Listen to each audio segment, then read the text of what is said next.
Middle school is where a lot of homeschool moms start to panic.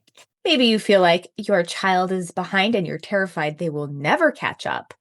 Or you're looking at this pre algebra and this essay writing and you're thinking, how am I supposed to teach this?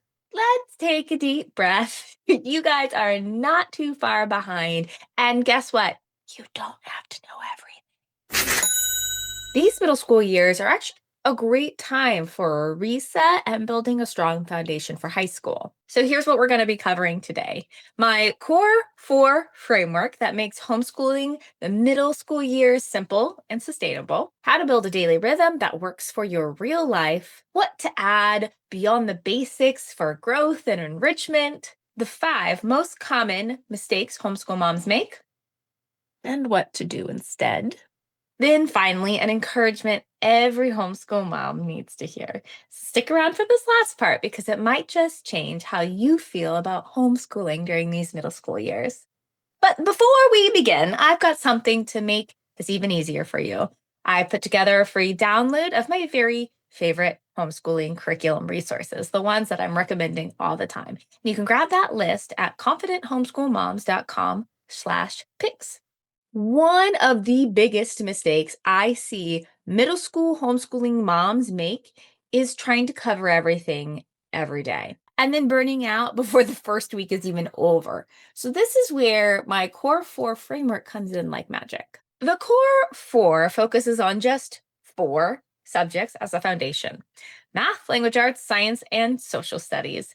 And this framework relieves so much pressure because it gives you a realistic plan, one that works in real life, not just in your cute little planner. Here's how simple it can be: 3 subjects, 4 days a week. And that's it. You don't need to cram in 6 or 7 topics every day. The easiest way to make this work is with a loop schedule. Math and language arts happen every day because those are your daily skill builders. And then you rotate in science and social studies. One day science, the next day social studies. Here's something that will take even more weight off of your shoulders: you don't have to teach every subject yourself. Middle school is a great time to begin outsourcing if you haven't already. Whether that's math, science, or history, there are excellent programs and resources that can do the heavy lifting for you. And your child is still learning at home. And if you're wondering what resources I use and love, I put together that free list of my favorite curriculum picks, and you can grab it in the description below. Now, let me pause here because I'm going to mention language arts. And I know some of you are already thinking, but what if my child isn't reading fluently yet? If that's you, please do not blame yourself.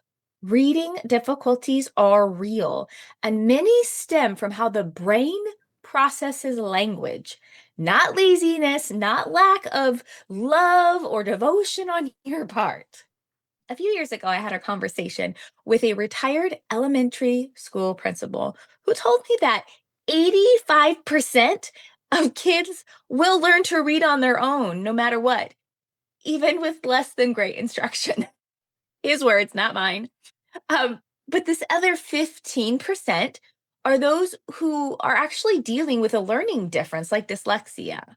And that actually lines up with what Reading Rockets says, which is as many as 10 million children in America struggle to read, and a large portion are coping with processing challenges. Here's the encouragement: this doesn't mean you're failing. It simply means your child needs a different approach. What makes the difference is what you do next. I was never a reader as a child. I bounced around way too much, but I loved it when my dad would read to me. So your child doesn't have to be the one doing the reading all the time. And yes, of course, we want to identify the gap. Find evidence-based reading support, things that'll help them with phonics and decoding and fluency and comprehension, and then persist with kindness and consistency. But if your child isn't reading, that doesn't mean that they don't have access to books. We've got audiobooks now, and you can always be reading to them. So if you guys are struggling with reading still, your role isn't to carry blame, it's to guide advocate, and facilitate growth. Remember, this is a solvable issue. You guys are just in process of figuring it out. So let's take a peek inside one of my middle schoolers' schedule right now. He always starts with math. After that, we move into language arts. And that can shift depending on the day. Sometimes he's working on an essay, other days we're exploring a literary technique, or some days he's just doing a free write. Then he reads a stretchy book, and I explain what that means in my video about books for boys. I'll link to that below. Then after about 30 minutes of reading, he writes 5 sentences to capture his thoughts. And if writing feels like a constant battle, I actually have a full video called Writing Problem Solved. I walk you through practical ways to turn writing from a fight into a flow, and that's also going to be linked below. Then he moves into either science, which right now he's doing physical science, or US history, and we love the Tuttle Twins curriculum for that. And that's it. Like, it's repeatable, it's easy to follow, and the best part is that besides the writing, he can really do most of it on his own. And that's what makes the Core 4 so powerful. It gives your child independence while keeping your homeschool simple and sustainable. And if this Core 4 framework has already got you breathing a little easier, please go ahead and hit that like button. It helps me to know if this type of content is helpful for you. Alrighty, now let's talk about what your homeschool day actually looks like, because so many moms have the question in their mind of, am I even doing this right? So the good news is that middle school does not mean 7 hours at a table. In fact, many families find that 2 to 3 hours focused on academics is plenty. And I recommend keeping that on the lighter side because there's reading for fun and exploring interests and hands-on projects like building or cooking or Legos. These things are all learning.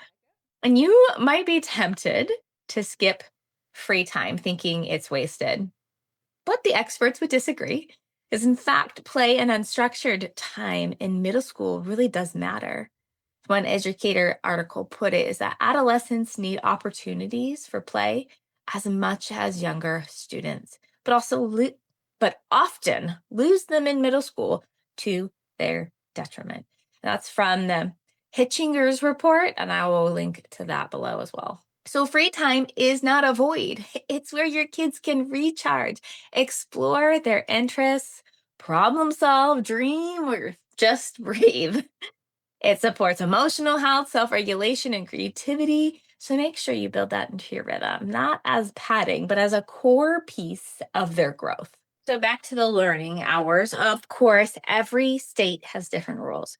So before you stress, check out the requirements at hslda.org and connect with your local homeschool moms or Facebook groups who can tell you how it works where you live. Because sometimes these regulations sound scarier than they really are. And having a community makes it so much easier. Like in Washington, I think you're required to teach them 12 subjects, but that's not every single year. That's over the course of their education. So, like, you can chill about quite a few of them.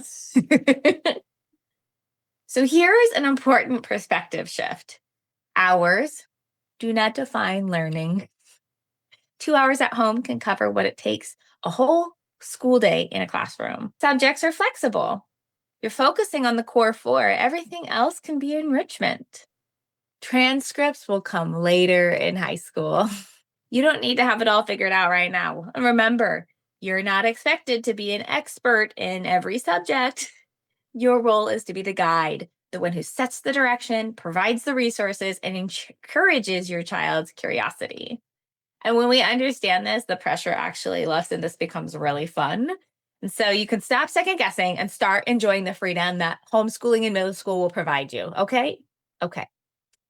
Once you've got that core 4 in place, the next layer is what I like to call enrichment and whole person growth. This is where middle school gets to be fun and exciting because you can start expanding their world in ways that builds confidence and independence. 1, go with a foreign language. Middle school is a great time to introduce a second language, and it doesn't have to be perfect or formal. And there's apps like Duolingo and Rosetta Stone that make it super approachable. Reading for fun. Please don't underestimate this. Having a great series to dive into, like the Wing Feather Saga or the Ranger's Apprentice, can turn reading into something they actually look forward to.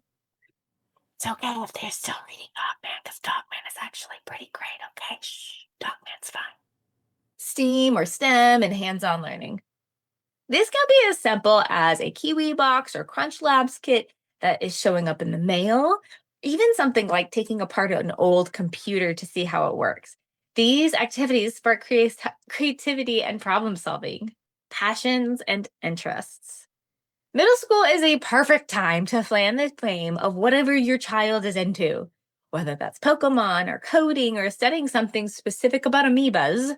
Their natural curiosity will push them further than any assignment would. Physical activity, sports, martial arts, dance, or even just like going to the playground or on a hike can help balance out all the sitting or screen time.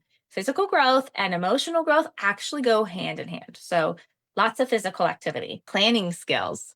This is actually a really cool time in your kid's brain where you get to move from dictating their day to collaborating with your kiddo.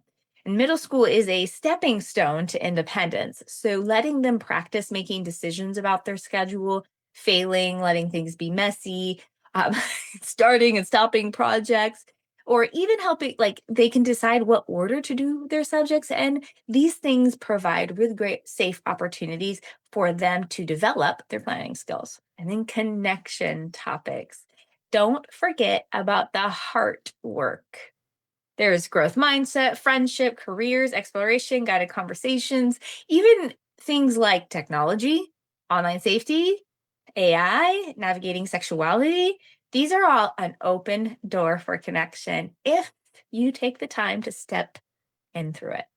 And of course, when we go beyond the core four, we're not just raising a student, we're raising a whole person. And it's so much fun. And they're so great in the middle school years. So be in it with them. Now let's get super practical because I want to share those 5 most common mistakes I see that middle school homeschool moms make and what to do instead. Tip number 1, do not overschedule. Leave white space. I know how tempting it is to pack a day full or a week full or a life full thinking more equals better, but like being real, like none of those Pinterest perfect schedules like last beyond a week or two. You like burn out. And if you're, like know what that is and you've done that before, you're not alone because I do that on the regular. So what we do instead is build margin because that white space gives your child room to breathe and you room to pivot without pressure or guilt. Tip number 2, do not buy a big box curriculum. Choose subject by subject. So many moms tell me, I thought if I bought an all-in-one package, I'd finally feel organized. Then the box arrives and you're suddenly drowning in materials you like would never use and don't even know how to use. So if that sounds familiar, the better way is to pick your resources one subject at a time. So you're tailoring your homeschool instead of letting the curriculum dictate it. Tip number 3, do not avoid the tough conversations, lean into them. Middle school is when big questions show up about sexuality and online safety and, AI. So you might be thinking, oh, I was hoping to wait a few more years. But the reality is, if you don't start the conversation, someone else will. Meaning, probably your children will start the conversation because I've had kids come to my kids with questions because they just felt awkward asking their parents. They just didn't talk about this with their parents, and my kids had talked about it with me. And of course, they're giving solid advice, but this makes other parents frustrated. But it's not my kid's fault. The point is that these conversations are going to happen. So if you want to start them, like do it earlier than you think you need, because then they'll be happening with you. We want to make these guided, open talks that are part of your regular rhythm.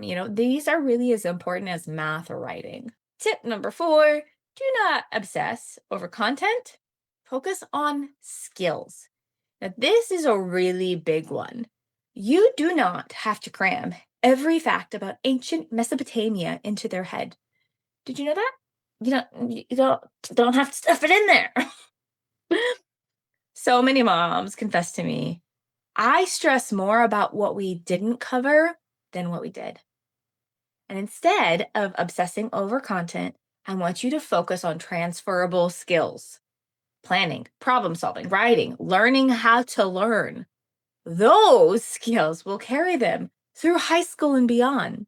Not knowing when the Babylonians were at the height of their civilization. Nobody's going to ask them that unless they decide to go to Jeopardy. How many, they don't need that information. Tip number 5, do not lose connection. Relationships matter more than checklists. I am a type A personality. I love me a checklist, but this one is really huge because it's so easy to let that to-do list take over and forget that homeschooling is more than just finishing a page. So if you've ever thought, we're getting the work done, but I feel disconnected from my kid, protect the connection, especially in middle school when they're not as quick to forgive and don't automatically think the world of you. I will be honest, my 5-year-old is still in love with me. I can do no wrong. My farts don't stink, according to him. So treasure the connection, protect the connection, because those years are gone. So laugh together, take breaks, and do things that remind you why you chose homeschooling in the first place. So if you've been nodding your head through these, you are not alone. These roadblocks hit many of us, but with small shifts, you can avoid years of frustration and build a homeschool that y'all love. Here's what I want you to hear today. Do not give up on homeschooling during these middle school years. I know middle school can feel overwhelming. You worry your child is behind or that you can't teach the harder subjects, but the truth is, you don't have to do it all to do it well. If you can keep it simple with the 4 core, protect your connection, and give your child space to grow, you are setting them up for success. Middle school is not the end of the homeschooling road. It's a trailhead into new territory. And the best part is that these middle schoolers are fun and weird and surprising, and their personalities are just starting to shine. Why would you send them back to school when you're just getting to know who they're becoming? So don't do it, mama. Don't do it. You can always reach out to me here in the comments. But before you go, I want you to grab my favorite curriculum list. If you're having struggles with curriculum, with reading, just the middle school years, feel free again, comment below or reach out to me at amanda@confidenthomeschoolmoms.com and hit subscribe because I talk more about this stuff like with realness. It's certainly not perfect over here. So leave me a comment about your biggest middle school homeschooling fear and check out my next video, which is the writing problem solved if you guys are struggling with writing. And don't quit, mama. You have got this.